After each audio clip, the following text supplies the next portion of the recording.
Hi guys, it's Michaela. So today I'm going to talk about bubblegum scents, and kind of had the idea for this seeing a comment.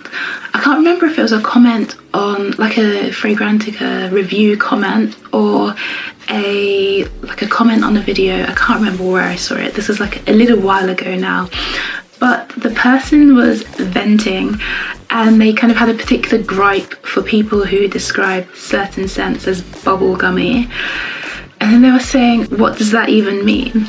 And I was just like sat there like, I've definitely, like, personally thought of a fragrance to be quite bubblegummy. Usually it's where there's a sweet, chewy, fruity tuberose involved. Sometimes they can come across, you know, as having a bubblegum type scent. So obviously to me, I thought, like, in the literal sense, like, surely if they're saying it comes across bubblegummy, they mean it literally reminds them of the smell of bubblegum, which I didn't think would be that hard to kind of conceive, but I'm not sure, everybody's different. I thought, actually, I do have a few scents that do remind me of the smell of bubblegum, so why not do a video centered around that? Because I didn't think that it was a particular smell that I loved, but when that type of kind of smell, that type of tuberose comes around,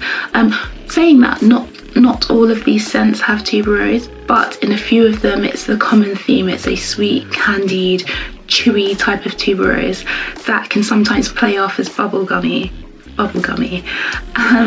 So yeah, and apparently I like that scent, so why not do a video about it? Anyway, I have 5 fragrances here, and let's start. We'll start with Micallef's watch, so M. Micallef watch. I think they still have a ridiculously good deal on these fragrances on the website right now. I'll have a look, but yeah. So obviously these fragrances are usually like very expensive, but I'm not sure if they're discontinuing the line or what's going on, but they're like 70% off. So yeah, if you like the sound of a very vanilla laden pink bubblegum scent, make your way over to the Micallef website.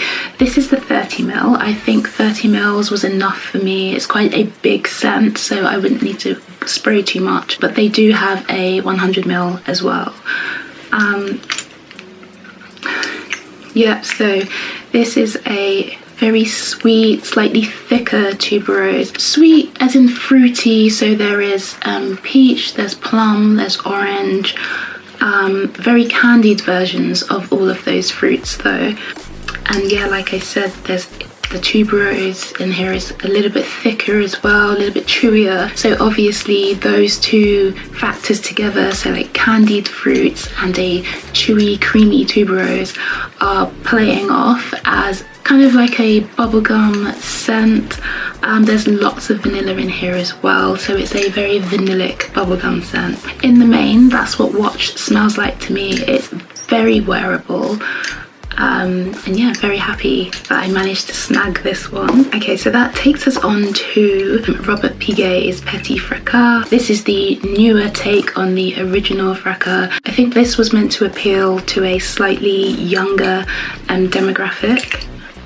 And I can see that. I mean, I can't fully remember what the original smelled like. I've only smelt that once before, but I remember I was immediately drawn more to Petit Fracas. Let's start with the similarities with Micallef's watch. So it does have a similar tuberose in here, and actually the musk as well for that matter. Yep, similar musk, similar tuberose. However, it does come across a little bit more lifted. There doesn't seem to be as much vanilla. Actually, I don't think there is any vanilla in here.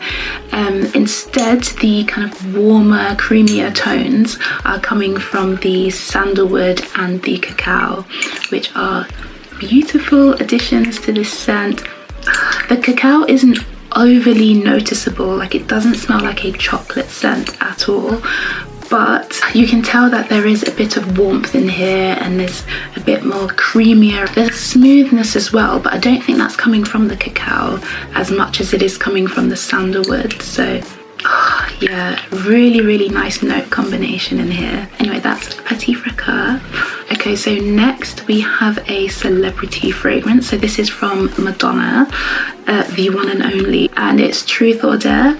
And actually, the first time I smelt this, I was really surprised. I was surprised by the quality of it. Being a celebrity scent, it doesn't smell cheap. It doesn't smell cheap on the skin either. Good, decent longevity.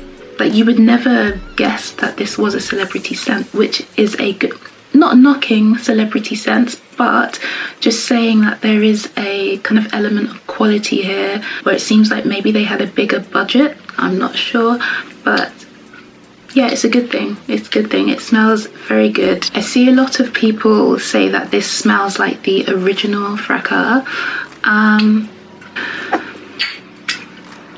If I compare it with Petit Fracas, obviously I know there's differences between the two. I'd probably say yes, there is a similarity in the tuberose, but again, as I cannot remember what the original Fracas smelled like, I will hold off on commenting on that comparison. But seeing as Petit Fracas was supposed to be the version of this fragrance that was aimed at a slightly younger crowd, if this does in fact smell like the original Fracas, I can kind of see what they meant by that in Petit Fracas. This does smell like a slightly more mature take on the bubblegum tuberose theme, and I'm not sure why that is. I mean, it's definitely sweet. I think this one sits a little heavier and it's not as bright as this scent. I think it's missing some of the brightness of Petit Fracas, and this one does sit a little bit heavier. I'd say that there's probably a teensy bit more tuberose in Truth or Dare as well. Those are the kind of the only things that kind of, not that those differences would make this scent smell a bit older. Actually, the brightness does add a bit of youth to this scent, so maybe that's what it is. Actually, rather than mature, I'd probably say this one smells more adult. Yeah, this one's just, it's a little bit more brighter, sweeter, a bit more fun, whereas this one, that sweetness is pared down just a tiny bit. It is a bit heavier, and that brightness is turned down quite a bit as well. So yeah, Truth or Dare is a bit more of an adult take on the bubblegum theme rather than mature. I don't know why, I don't like saying mature. It makes me feel like I'm saying it's old. Okay, next we have Kilian's Love Au Fraiche. I'd say this one is nowhere near as loud as the other fragrances I've shown so far. I'd say it'd be very difficult to overspray this. There's a little bit more of a translucent quality and feel to this scent as well. There is a brightness, but I'd probably say different to the brightness in Petit Fracas, where that was coming from the fruits in this scent, but there was still like a candied vibe around those fruits. I'd say that the Au Fraiche version has a lot more neroli, and the petitgrain in here cuts through the sweetness a bit. It's a much brighter, fresher take on that, you know, sweet bubblegum theme. From what I can see in the notes, there is no tuberose. There is actually marshmallow listed in the notes. I do very much get the marshmallow theme, but it's coming across as a bubblegum flavoured marshmallow, if those even exist. But yeah, that's what I smell in here. Like I said, I think it would be very difficult to overspray. I know it's definitely possible to overspray the original Love. That sits very heavy on me. Out of the fragrances I've talked about so far, this is definitely the lightest take on the bubblegum type theme. It's not necessarily a summer scent. You can wear it year round. It worked, you know, late autumn, early winter, so yeah, really nice. And what would a bubblegum fragrance video be without an actual bubblegum fragrance? No messing around with this one. It's actually called bubblegum. It does exactly what it says on the tin. It somehow smells exactly like the smell and taste of bubblegum and chewing gum. You know, the Wrigley's Juicy Fruit, I get that vibe in here, but then also that pink powdery bubblegum smell is in here as well. And this one is from a new brand called, well, the website's Belle Rebel. On the bottle it's just Rebel, and it's called Bubblegum. So yeah, no messing around, it's called Bubblegum. If bubblegum is what you want, bubblegum is what you're getting in here. It's such a photorealistic bubblegum scent. I'm just not sure how they did it at all. It's got the airiness of bubblegum as well, as if you're like chewing it. You know, as you're chewing, you get the whiffs of the bubblegum.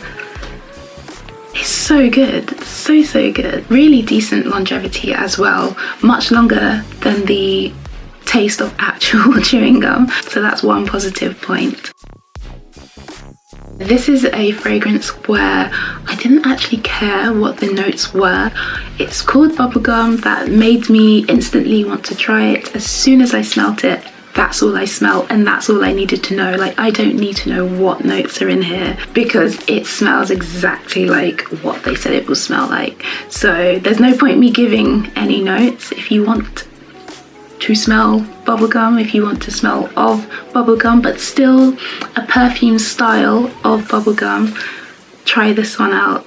Really nice, good quality. It's an ethical brand as well, so guilt-free shopping, and it's a new company, so I feel good supporting like new business as well. So yeah, anyway, those were my 5 bubblegum scents, or scents that present themselves to me as smelling of bubblegum, and I'm really enjoying them. Did not know it would be a kind of scent profile that I would like, but here we are. Assuming if you're watching this you also like the scent of bubblegum. If you do, definitely worth checking out the Rebel bubblegum scent. I think they've got samples on their website as well. I've worn this a couple of times now and it just lasts the full day, no issues at all. So yeah, really happy to have this one. In fact, I think it would be my scent today. Oh yes, smells so good. Anyway, thank you for watching and I'll see you in the next one. Bye.